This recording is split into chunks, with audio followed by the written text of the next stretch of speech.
Hello friends, this video on Nuclei Part 2 is brought to you by examfear.com. No more fear from exam. So now that we have talked about atomic number and mass number, I think we can discuss about some of the nuclei types. Sometimes what happens that you have two different nucleus but they have something in common. For example, sometimes two nuclei is nothing but the plural of nucleus, right? So when you have two nuclei sometimes, so let us have a quick look at the different types or the different names which are given to nuclei which have got some combination in similar. So the first one is isotopes. What are isotopes? If we have two nuclei with same atomic number but different mass numbers, we say that they are isotopes of each other, right? For example, let us take an example. Let us take the example of carbon. Atomic number of carbon is 6, but there are two isotopes of carbon which exists. There is one whose mass number is 12. There is another one whose mass number is 13. So these two nuclei are known as isotopes of each other because they have got same atomic number but different mass numbers, right? Similarly, you have something called isobars. Isobars are the ones which have got different atomic numbers and same mass number. So it is just the opposite of isotopes. So examples of isobars would be, for example, we take nitrogen and carbon. For nitrogen, what is the atomic number? The atomic number of nitrogen is 7. For carbon, the atomic number is 6. But there is an isotope of nitrogen which has a mass, for this mass number is 14. And for carbon also, there is an isotope of carbon whose mass number is 14. So you can say that this 14 can also come here. They are all isotopes of each other, right? But when this carbon 14, so how do we call them? They are all carbon, but we call this as carbon 12, carbon 13, or sometimes we call it as C12, C13, C14. So every element has its isotopes. That means every element has different combinations of neutrons and protons, and that is why isotopes and isobars exists, right? So isobars means same mass number but different atomic numbers. The next one is isotones. Isotones are those nuclei which has different atomic numbers but same number of neutrons. So it is not even talking about the mass number. It is telling that the number of neutrons would be the same. Let us take the example of boron and carbon. So here carbon is C613, that means here mass number is 13. And you take the example of boron, that is boron 12.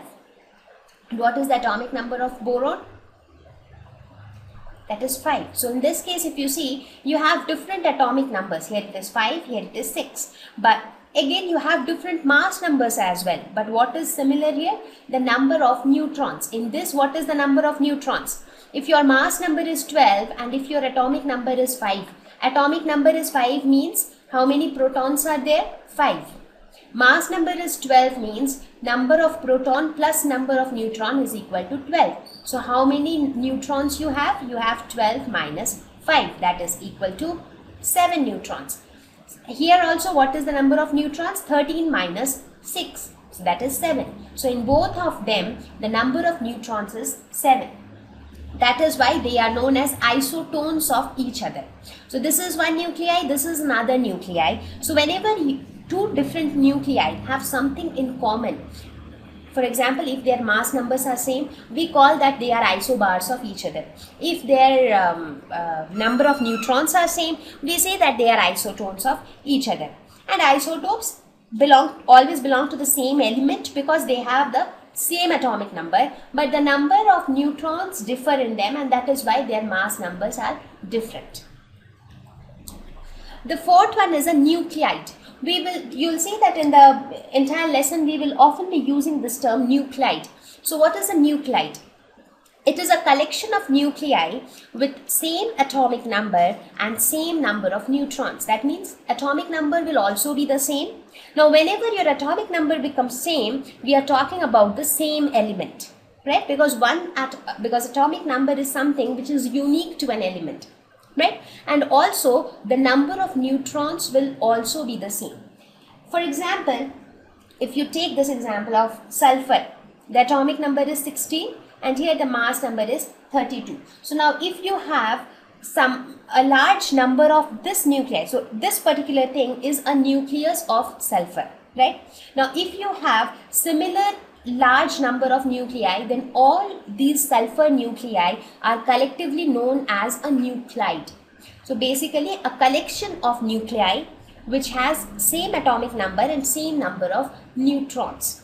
Now, for example, if you have a collection of different nuclei, one is carbon 12, one is carbon 14, one is boron, one is sulfur, then you will not call that as a nuclide. When you have a collection of nuclei with the same atomic number and same number of neutrons, only then we use this term nuclide. So these were some of the terminologies related to the different combinations of protons, neutrons, atomic number and mass numbers exhibited by different nuclei. So now we will talk about the charge on a nucleus. So till now we talked about the composition of a nucleus, that is what does a nucleus consist of, what are the different parameters or what are the different terminologies related to the composition of a nucleus. So now let us talk about the charge on a nucleus. What do you think would be the charge on a nucleus?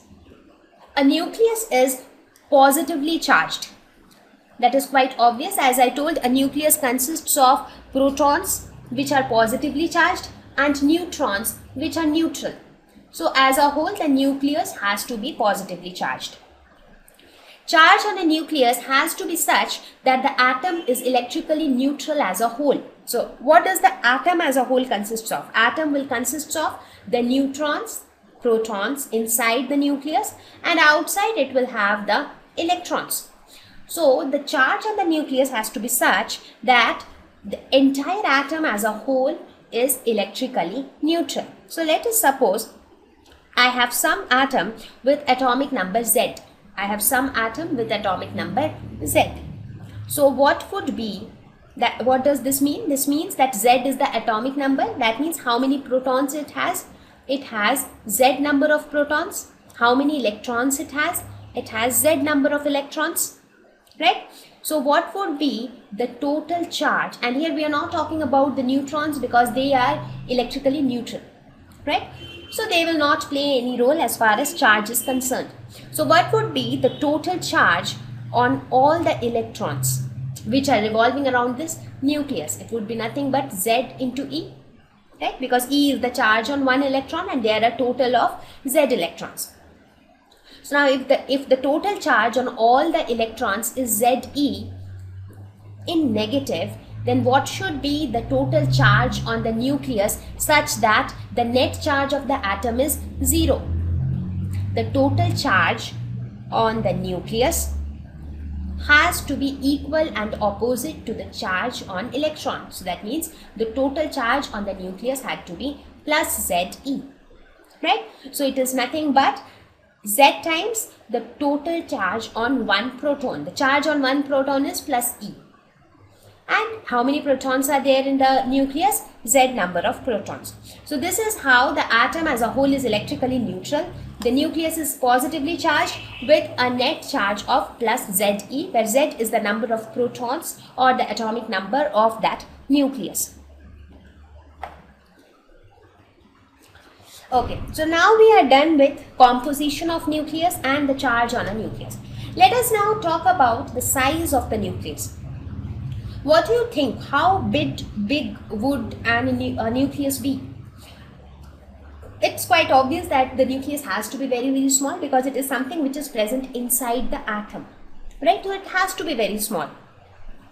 Now it was the Rutherford experiment which proved that the size of the nucleus is extremely small. You remember I had given you a comparison when we were talking about the lesson on atom. I gave you a comparison that if a cricket ball is the size of your nucleus, then the size of the atom would be like a sphere which is drawn with some 10 to 15 kilometers of radius. So can you imagine how big that sphere would be? So if atom is that big, then nucleus is just a small cricket ball. So that much is the difference in size between the atom and the nucleus. So a nucleus is just a very small part of the atom. So how was it proved? It was proved by the same Rutherford scattering experiment.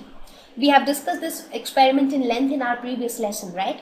So what did we see? We saw that Rutherford made a beam of alpha particles pass through a small thin gold foil, and he saw that most of the alpha particles went undeflected, and there were very few alpha particles which got deflected.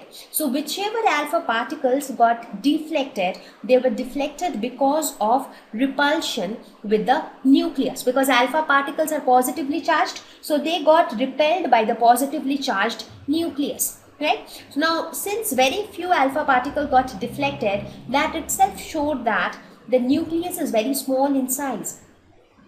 Because if the nucleus would have been very big, that would have meant that the positive charge is there on a bigger area, and therefore more alpha particles would have got repelled by those positive charge.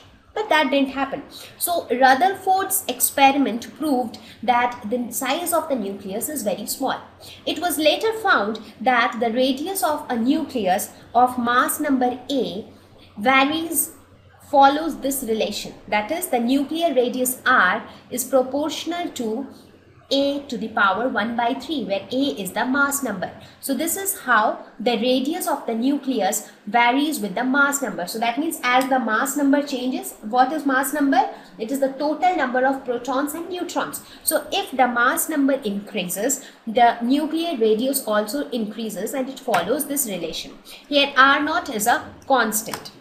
So from this relation, it tells us that the volume of a nucleus is proportional to the mass number. That means if mass number increases, volume will also increase. Why? Because volume of a nucleus is nothing but 4 by 3 pi r cube, right?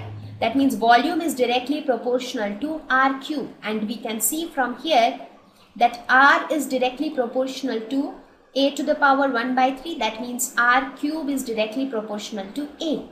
So that means volume is directly proportional to r cube, and r cube is directly proportional to a. So we can say that volume is directly proportional to mass number a. Density of a nucleus is independent of mass number. Now what is density of a nucleus? Density is nothing but mass per unit volume. So if you see, mass per unit volume will become independent of mass number. If you want, you can try this out yourself. Try to prove this, that how does the density of nucleus is independent of mass number. Just try to prove this the way I have proved the volume thing. Similarly, you try to prove the density thing. If you are not able to, in that case, you can refer to the problems which I'll solve at the end. I'll prove it there.